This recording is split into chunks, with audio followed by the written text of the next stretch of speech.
RO के विज्ञापन की सबसे अच्छी बात इस बार जो है वो ये है कि इस बार आरओ के जो पद हैं वो सर्वाधिक हैं। अगर आप यहाँ पर देखेंगे तो समीक्षा अधिकारी के लिए सर्वाधिक पद हैं, ठीक है।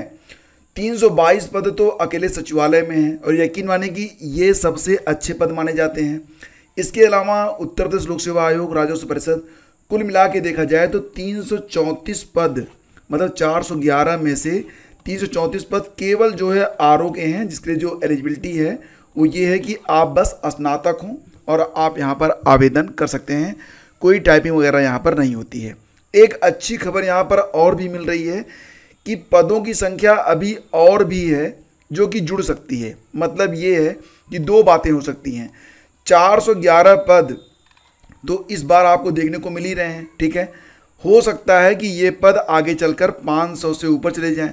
अगर ऐसा नहीं भी होता है ना, तब भी एक अच्छी बात है। और वो क्या है कि अगली जो वैकेंसी है, आपने देखा होगा कि 2016 में, इसके बाद फिर 2021 में वैकेंसी आती है, काफ़ी लंबा गैप रहता है। लेकिन इस बार 2023 के बाद हो सकता है कि 2024 में ही आपको वैकेंसी देखने को मिल जाए।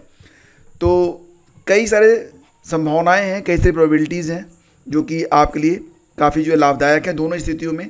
अगर इस बार पद बढ़ते हैं तब भी, और अगर अगले साल वैकेंसी आ जाती है तो तब भी, ठीक है। अच्छा, एग्ज़ाम कब तक हो जाएगा ये बताने वाला हूँ आपको।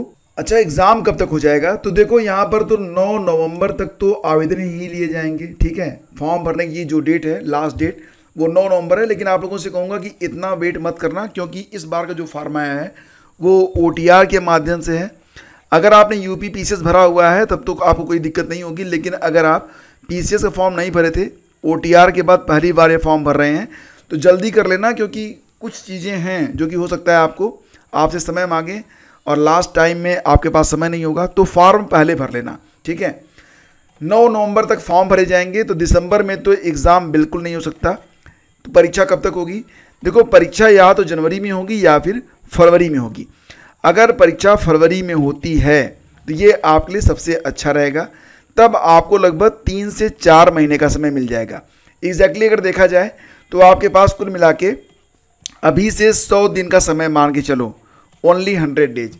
इसी में आपको सभी जो UPSC वाले हैं, UPPSC वाले हैं, एक बात और भी है कि अदर स्टेट वाले भी यहाँ पर आएंगे, क्योंकि यहाँ पर तो खुला भंडारा होता है। अभी कुछ दिन पहले उत्तराखंड में ARO की वैकेंसी आई थी, तो उसमें यूपी वाले अलाउ नहीं थे, लेकिन यहाँ पर यूपी वाले आ सकते हैं, ठीक है। तो मतलब मिला जुला के आपकी जो प्रतियोगिता है वो काफ़ी कठिन हो जाती है, क्योंकि ऑल ओवर इंडिया से लोग यहाँ पर आते हैं और पहली रैंक तक हासिल कर सकते हैं। तो सारी बातों का जो निष्कर्ष है वो ये है कि आपके पास कुल मिला के 100 दिन है। इसका उपयोग आप कैसे करेंगे तो ये आपके हाथ में है।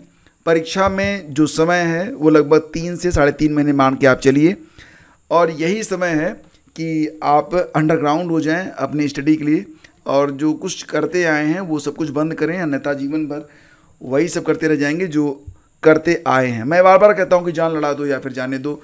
अगर जान नहीं लड़ा सकते तो जाने ही दो, क्यों अपना समय वेस्ट कर रहे हो। सीधी सी बात है भाई, बुरी मत मानना, जो बातें कहता हूँ खरी कहता हूँ, ठीक है। तो एग्ज़ाम के लिए जो टाइमिंग है आपके पास वो ये है कि 100 दिन का समय है। जनवरी के लास्ट या फिर फरवरी में आपकी परीक्षा हो सकती है, यही मान के चलो आप। नवंबर दिसंबर में तो परीक्षा हो ही नहीं सकती है, पॉसिबिलिटी ही नहीं बन रही है। और लगभग कुल मिला के 7 से 8 लाख आवेदन आएंगे। 7-8 लाख लोगों में से सिर्फ 6000 लोग चुने जाएंगे। किसके लिए? मुख्य परीक्षा के लिए। तो प्री काफ़ी टफ होने वाला है। प्री क्वालिफाई करना है तो GS के साथ साथ हिंदी पर भी फोकस करना।